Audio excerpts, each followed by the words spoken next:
রাম মন্দিরের নির্মাণের সময় এমন কি মিলেছিল বিজ্ঞানীদের, যা নিয়ে শোরগোল পড়ে যায়। এই ভিডিওটি দেখার পর আমি গ্যারান্টি দিচ্ছি যে আপনি একজন সনাতনী হওয়ার জন্য গর্ববোধ করবেন।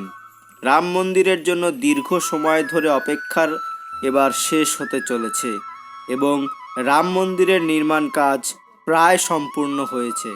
22শে জানুয়ারি মন্দিরের উদ্বোধনের জন্য শুধু ভারতীয়রাই নয়, বিশ্বের মানুষও অপেক্ষা করে আছেন। কারণ এই দিনের পর থেকে রাম মন্দিরের দরজা ভক্তদের জন্য খুলে দেওয়া হবে। আর রামলালার মূর্তি স্থাপনের জন্য দেশ বিদেশের 3জন বিখ্যাত মূর্তিকারকে ডাকা হয়েছে। আর যে ভক্ত এই ঐতিহাসিক মুহূর্তের সাক্ষী হয়ে থাকবেন, তিনি জীবন ও মৃত্যুর বন্ধন থেকে চিরকালের জন্য মুক্তি পেয়ে যাবেন। কারণ আপনারা সকলেই জানেন, 22শে জানুয়ারি রাম মন্দিরে রামলালার মূর্তির প্রাণ প্রতিষ্ঠা করা হবে। এই মন্দির নির্মাণ করতে গিয়ে অনেক চমৎকার ঘটেছিল, যা দেখে মনে হয়েছিল যেন স্বয়ং ভগবানই কিছু সংকেত দিতে চাইছেন। এমনকি এই সব চমৎকারগুলি দেখে বিজ্ঞানীদেরও মাথায় হাত পড়ে যায়। তারা গভীর চিন্তায় পড়ে যান। এমনকি মনে হয় যেন তারা ভয়ঙ্কর কিছু জিনিস দেখে ফেলেছেন। আজ আমরা রাম মন্দিরের নির্মাণের সময় ঘটা কিছু চমৎকার ও রহস্যজনক ঘটনার ব্যাপারে আপনাদেরকে অবগত করাবো, যা শুনে আপনি হয়তো বিশ্বাস করতে পারবেন না।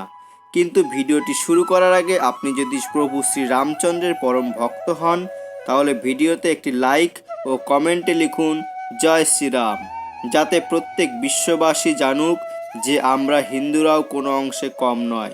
নমস্কার প্রিয় বন্ধুরা, অজানা জ্ঞানের আরও একটি নতুন ভিডিওতে সকলকে স্বাগত জানাই। অযোধ্যায় যখন রাম মন্দিরের কাজ চলছিল, তখন একটি ড্রয়িং বানানো হয় মন্দিরের বাইরের অংশের, এবং আমেরিকা থেকে এক বিজ্ঞানীর টিমকে ডাকা হয় যাতে তারা এর পর্যবেক্ষণ করে এটিকে আরও আধুনিক বানাতে পারে এবং রাম মন্দিরের নির্মাণের যেন কোনো কমতি না থাকে।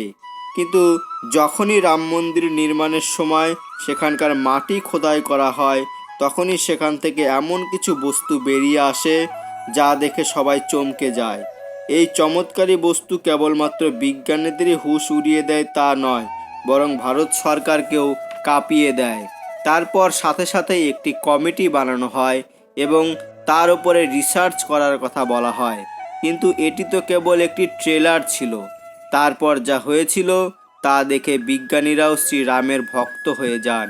আসলে একটি রিপোর্ট অনুযায়ী রাম মন্দিরের নির্মাণের শুরুর দিকে আমেরিকা থেকে থমাস নামক এক বিজ্ঞানী ভারতে আসেন।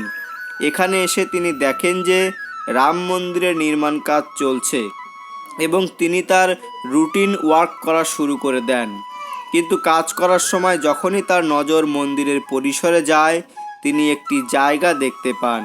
সেখানে মাটি অন্য জায়গার তুলনায় একটু নরম ছিল এবং দেখতেও কিছুটা অন্যরকম লাগছিল।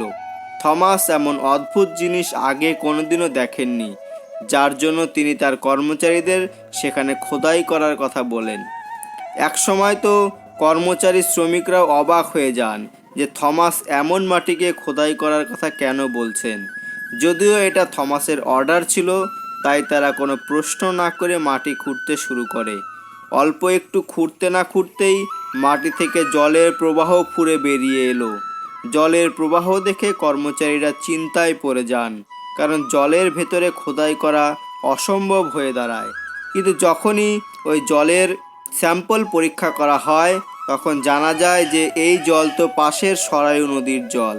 কিন্তু তখনও বিজ্ঞানীরা এটি বুঝতে পারলেন না যে এটি মাতা সরায়ু দেবীর আশীর্বাদ, যে তিনি রাম মন্দির নির্মাণে সহযোগিতা করতে চাইছেন।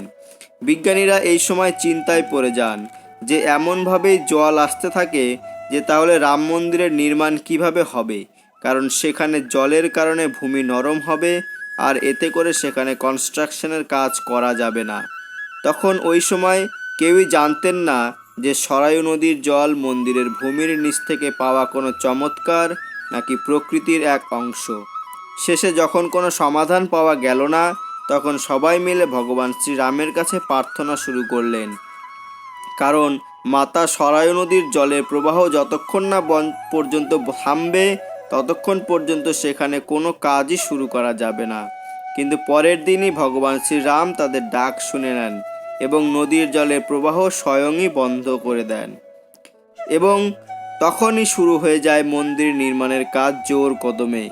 আর তারপর থেকে আজ পর্যন্ত এমন কার্য চলে যে আজ সেই নির্মাণ কাজ অন্তিম লগ্নে চলে এসেছে এবং এই মন্দির ভগবান শ্রী রামচন্দ্রের প্রাণ প্রতিষ্ঠা হতে চলেছে।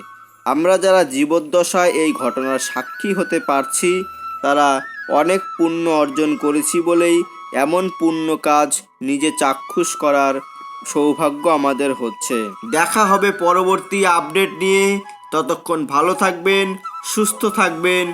সবাই বলুন জয় শ্রীরাম। ধন্যবাদ।